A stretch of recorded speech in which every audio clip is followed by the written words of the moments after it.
அவ மூஞ்சில ஆசிட் எடுக்கிற வரைக்கும் ஆள் ரெடி பண்ணிட்டேன்.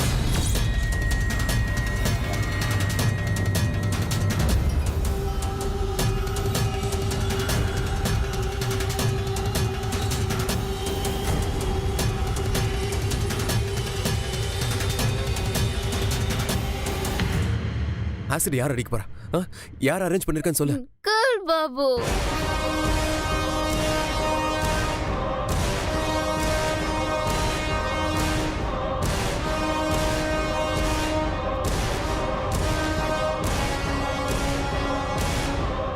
கல் பொடி போட்டுதானே அவன் கூட விளையாடுறேன்.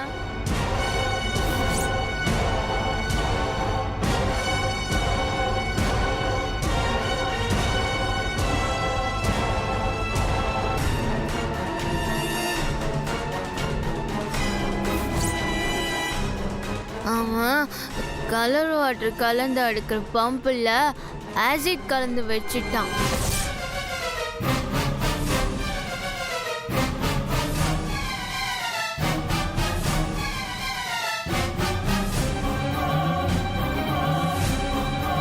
அப்படியே கலர் தண்ணி அடுக்கிற மாதிரி அவன் மூஞ்சில அடிச்சிருவான்.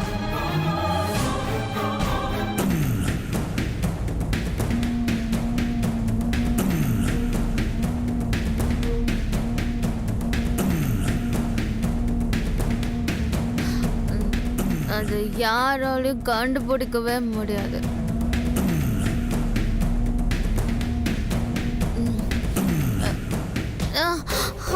ஜீவா,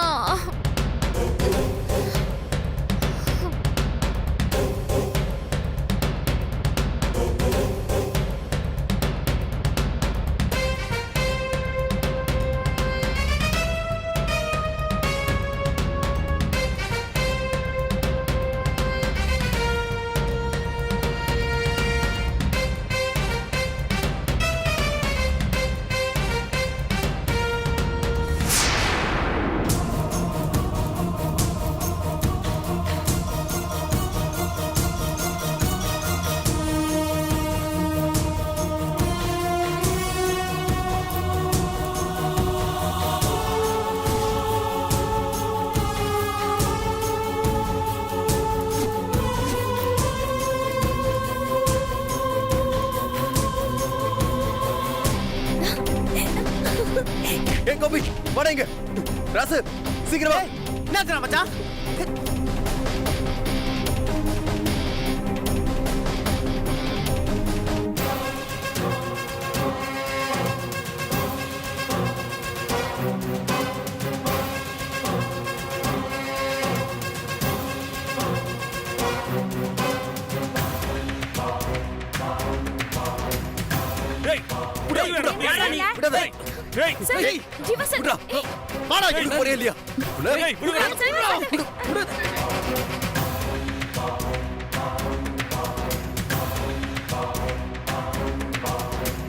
என்ன சார் ஆச்சு?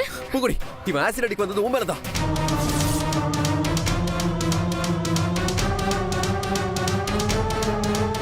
சுனில், யார் இவன்? இவன் எப்படி நம்ம வீட்டுக்கு ஃபங்க்ஷனுக்கு வந்தா? இவன் யாருன்னு எனக்கு தெரியாது டாடி. ஏன் ஜீவா, இவன் பூங்குடி மேலதான் ஆசிட் அடிக்க வந்தா உனக்கு எப்படி தெரியும்? தீபிகா ரூம்ல படுக்க வைக்க போனால, அப்பதான் அவ போதையில வளர்னா. அதை கேட்டுதான் நான் இங்க வந்தேன். தீபிகாக்கு இவன் தான் ஆசிட் அடிக்க வந்தான்னு எப்படி தெரியும்? சொல்லு ஜீவா, எப்படி தெரியும்? இவன் அரேஞ்ச் பண்ணதே அவதான்.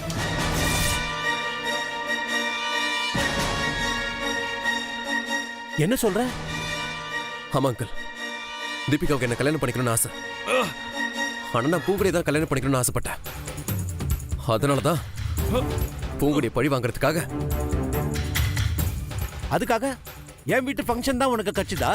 உன்னை நான் சும்மா விட மாட்டேன். ஏதாவது விபரீதம் நடந்ததா என்ன ஆயிருக்கும்?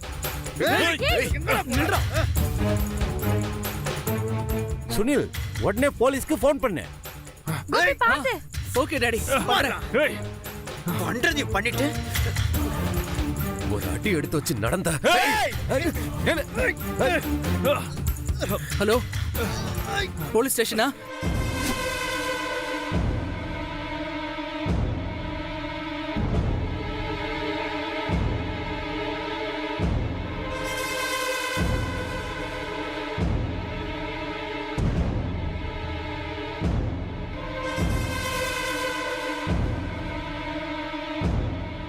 சார் என் ஃபேமிலியில எல்லாரும் வெஜிடேரியன். ஒரு எறும்பை கூட கொல்ல மாட்டோம் சார்.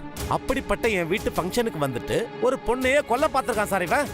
இவங்கள சும்மா விடக்கூடாது சார். வெயிட் பண்ணுங்க, நாங்க ப்ராப்பரா நடவடிக்கை எடுக்கிறோம்.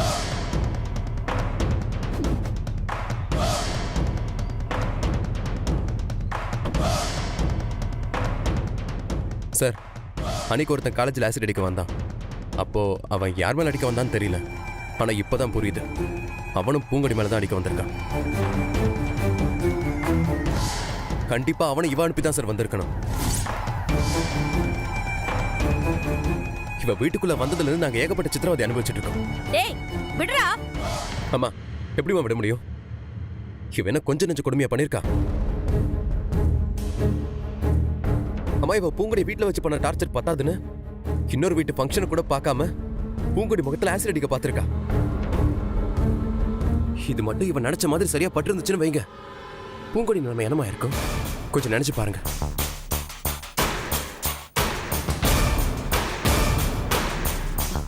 என்ன ஜீவா, போலீஸ் ஸ்டேஷன் ஆச்சேன்னு அமைதியா இருந்தா நீ பாட்டுக்கு பேசிக்கிட்டே போற. நல்லா கேளுங்க கிராணி. கேட்கறதுக்கு ஆள் இல்லைங்கிற தைரியத்துல எல்லா பழியும் ஏன் மேல போடுறான். ஏய், நான் ஒன்னும் பழி போடல, உண்மையதான் சொல்றேன். சத்தமா பேசினா அது உண்மையாயிடுமா? அந்த உண்மைக்கு என்ன ஆதாரம் இருக்கு? எங்க வீட்டு சிசிடிவி கேமரால எல்லா ஆதாரமும் இருக்கு. நீயும் இவனும் குசு குசுன்னு பேசிட்டு இருந்தீங்க. அந்த கலர் பொடி அடிக்கிற கன்ல ஆசிட் கலந்து வச்சதை உங்ககிட்ட காட்டினா எல்லாமே கிளியரா இருக்கு. பார்க்கணுமா?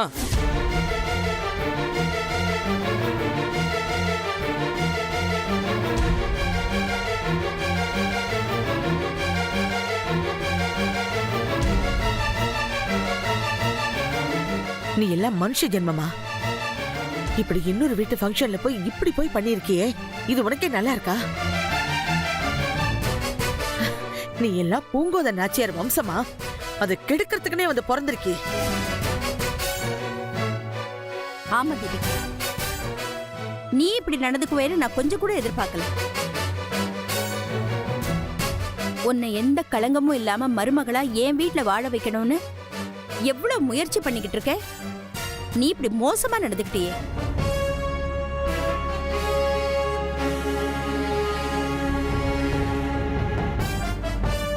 உங்களுக்குள்ள ஒரு பிரச்சனைனா அது நம்ம வீட்டுக்குள்ளேயே வச்சுல பேசி தீர்த்திருக்கணும். அதை விட்டுட்டு இப்படி எல்லாம நடந்துக்கணும்.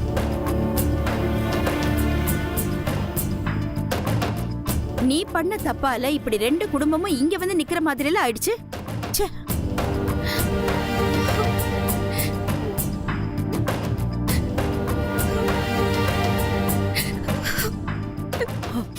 இப்ப அழுது என்ன பிரயோஜனம்? உனக்கு ஏதாவது ஒரு பிரச்சனைனா நீ என்கிட்ட சொல்லி இருக்கணும். அதை விட்டுட்டு இப்படி எல்லாருமே குத்த சொல்ற மாதிரி நடந்துக்கிட்டியே. இப்ப பாரு, நான் தான் உனக்கு அதிகமா செல்லம் கொடுத்து கெடுத்துட்டேன்னு எல்லாருமே என்னதான் திட்டுறாங்க. நீங்க நினைக்கிறதெல்லாம் இருக்கட்டும், இது attempt murder case. FIR file பண்ண அவ்வளவுதான், 7 வருஷம் உள்ள தள்ளிடுவாங்க.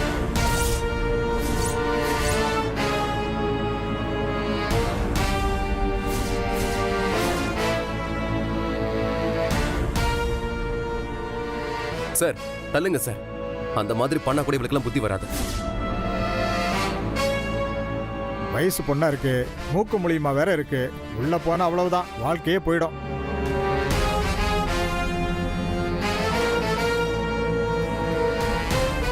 பெரிய இடத்து பொண்ணா இருக்கேன்னு யோசிக்கிறேன்.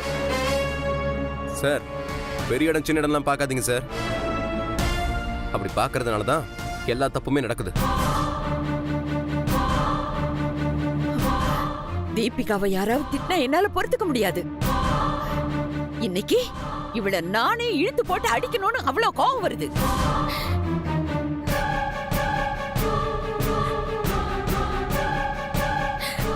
செத்த வயிறு பத்தி எரியுதுன்னு சொல்லுவாங்களே, அப்படி என் வயித்துல நெருப்பள்ளி கொட்டிட்டியடி. நீ என் வயித்துல பிறந்ததுக்கு பிறக்காமலே இருந்திருக்கலாம்.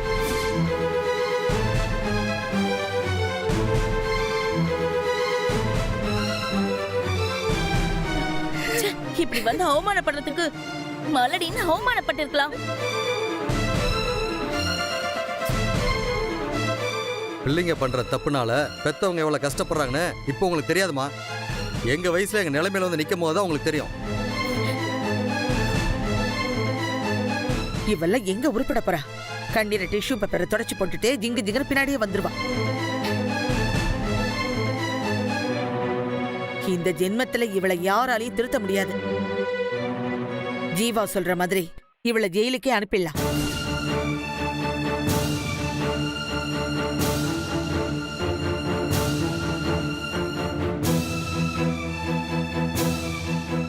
என்ன, நாம நாளைக்கு வெளியே தலை காட்ட முடியாது.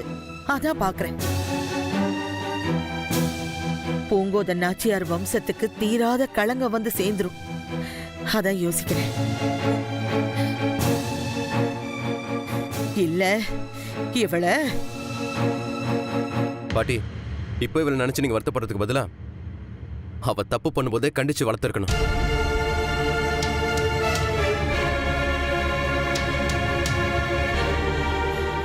இப்ப நீ என்ன சொன்னாலும் அதை கேட்கிற மனநிலைமையில தான்பா நான் இருக்கேன்.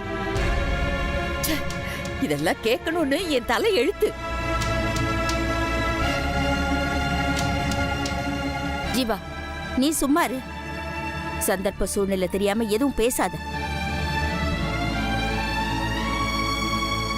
இத பார், தீபிகா ஜெயிலுக்கு போனா அவங்க ஃபேமிலி பேர் ரொம்ப கெட்டு போயிடும். தப்போ ரைட்டோ, அவ இப்படி நடந்துக்கிறதுக்கு நீயும் ஒரு காரணம். அதனால அவ மேல எந்த ஆக்ஷன் எடுக்க வேண்டாம்.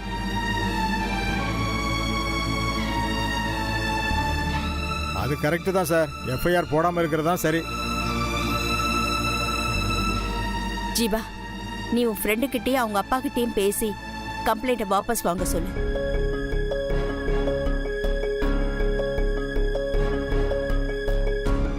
மா, இது அவங்க ஃபேமிலி அஃபெக்ட் ஆக போன விஷயம்.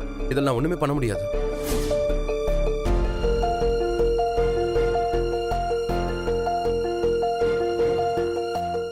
ஜீவா, உன் பெருந்தன்மை எனக்கு புரியுது. அந்த பொண்ணு பண்ணது தப்புதான். அதுக்காக இவ்வளவு பெரிய ஃபேமிலி பாதிக்க கூடாது.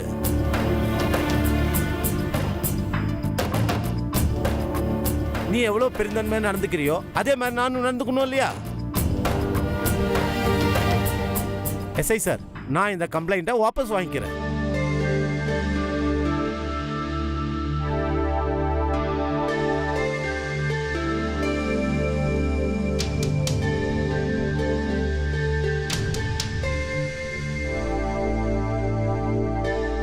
அதுக்காக அப்படியே விட முடியாது. இனிமே இந்த மாதிரி எந்த தப்பு பண்ண மாட்டேன்னு எழுதி கொடுத்துட்டு ஃபேமிலியில் உள்ளவங்க சைன் பண்ணிட்டு போங்க. இனிமே அந்த பொண்ணு சின்ன தப்பு பண்ணாலும் உள்ள தள்ளுவேன். யாரு முகதாட்சணியும் பார்க்க மாட்டேன். ஏட்டு சார், இவங்க எல்லார்ட்டும் எழுதி கையெழுத்து வாங்கிட்டு வெளியே அனுப்பு. சரிங்க சார்.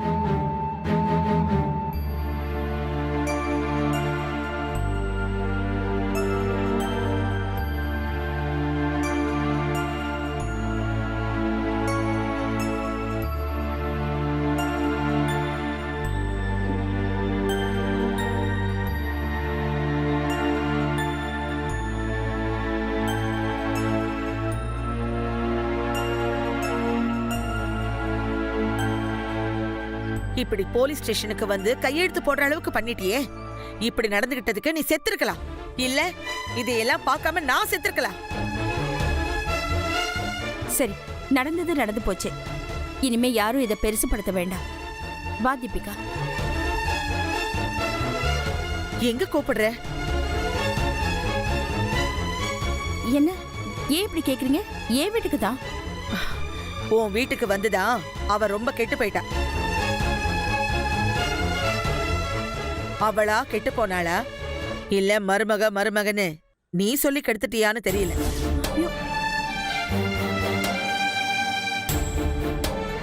பாட்டி, கோவப்படாதீங்க பாட்டி. உங்க உடம்புக்கு ஏதாவது ஆயிட போகுது. பாரு, பூங்குடிய பாரு. அவ யாரடி எனக்கு? ஏ மேலையும் நம்ம குடும்பத்து மேலேயும் எவ்வளவு அக்கறை வச்சிருக்கா. அன்பு, பண்பு, சாமர்த்தியம் எல்லாம் எப்படி காட்டணும்னு அவளை பார்த்து கத்துக்கோ. நீ இப்படி இருக்கிறதாலதான் அன்னைக்கு முகூர்த்தத்துக்கு முன்னாடி ஜீவா கிட்ட உன் கழுத்துல தாலி கட்ட வேண்டான்னு நான் தான் சொன்னேன்.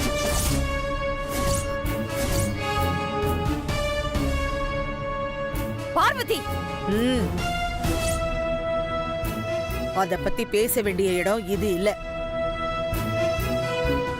இப்ப என்ன என்ன பண்ண சொல்றீங்க? எது எப்படியோ இந்த குடும்பம் இன்னொரு தடவை இந்த மாதிரி அவமானத்தை எல்லாம் சந்திக்க கூடாது. அப்படி நடக்கணும்னா தீபிகா என் வீட்டுல என் கண் பார்வையில இருக்கிறது தான் நல்லது.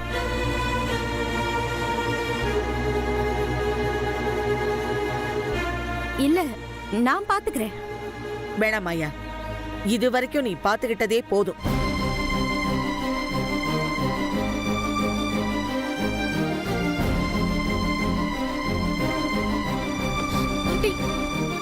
போல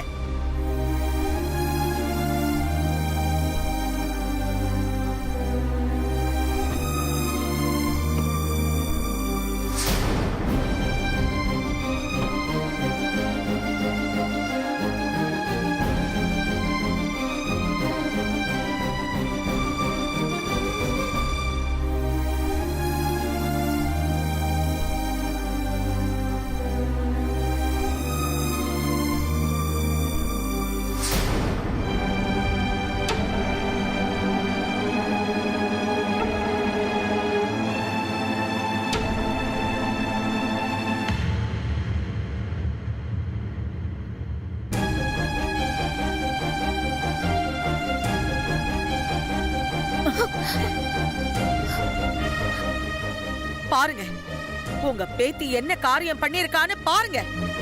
ஜீவாவை கல்யாணம் பண்ணிக்கிறதுக்காக கொலை கூட பண்ணுவா போல இருக்கு. பார்வதி, நீ இப்படி கத்தி கூப்பாடு போடுறதுனால என்ன நடக்க போகுது? எந்த அவசியம் இல்லாம வாய் பேச முடியாத ஆளுகிட்ட நின்னுகிட்டு ரிப்போர்ட் பண்ணிட்டு இருக்க. இவ பண்ணதுதான் ஊர் முழுக்க தெரிஞ்சு போச்சே. இந்த வம்சத்துக்கே அசிங்கமா போச்சு. அப்புறம் என்ன?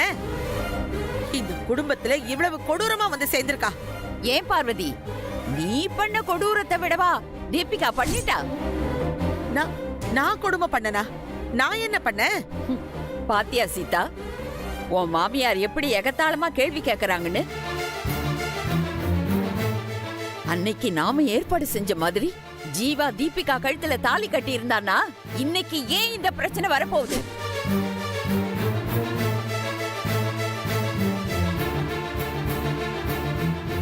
இப்பதானே தெரியுது தீபிகாவோட வாழ்க்கை மொத்தமா கெட்டதுக்கான காரணம் நீதானே.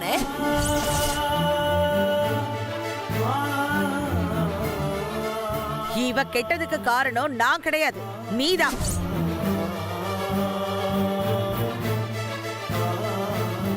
நீங்க ரெண்டு பேரும் ஒழுங்கா இருந்திருந்தா இவையே இந்த நிலைமைக்கு வந்து நிக்கிறா.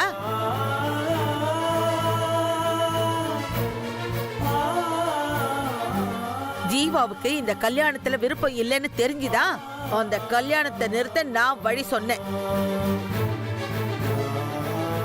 சபாஷ், நீ பெரிய மகாராணி. பூங்கோத நாச்சியார் வம்சத்தை அப்படியே நில்லுன்னு நிறுத்த வந்திருக்க.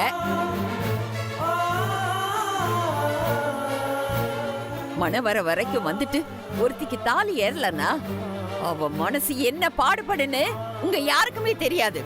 அது எனக்கு நல்லாவே தெரியும்.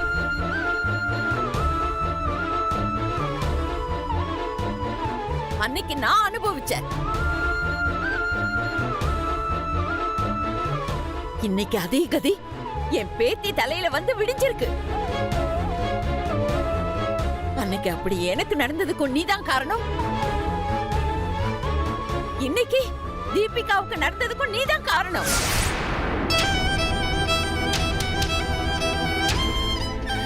ராஜம்மா, ஓ மேல எனக்கு பரிதாபம் இருக்கு. தாலி கட்டுறதுதான் கல்யாணம்னு நீ நினைச்சுக்கிட்டு இருக்க. ஆனா ரெண்டு மனசும் சேர்றதுதான் கல்யாணம்னு நான் நினைச்சுக்கிட்டு இருக்கேன். அன்னைக்கு நீ செஞ்ச தப்பதா இன்னைக்கு தீபிகாவையும் பண்ண வச்சிருக்க. அதனாலதான் நான் ரொம்ப பயப்படுறேன். உன் நிலைமை தீபிகாவுக்கு வந்துருச்சுன்னா அதுக்கு தான் நானும் பயப்படுறேன். என் நிலைமை தீபிகாவுக்கு வரக்கூடாது, வரவும் விட மாட்டேன். நானும் பூங்கோத நாச்சியார் பரம்பரையில பாதிக்கப்பட்டவன். நான் ஒண்ணு ஓசியில சாப்பிட்டுக்கிட்டு உடம்ப வளர்த்துக்கிட்டு தெரியல. என் உரிமையில தலையிடுற உரிமை இங்க யாருக்கும் கிடையாது.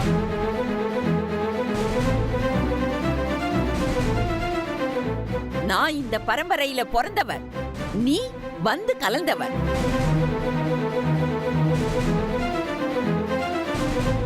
ஒரிஜினல் வாரிசுக்கும் வந்தேரிக்கும் நிறைய வித்தியாசம் இருக்கு. ராஜம்மா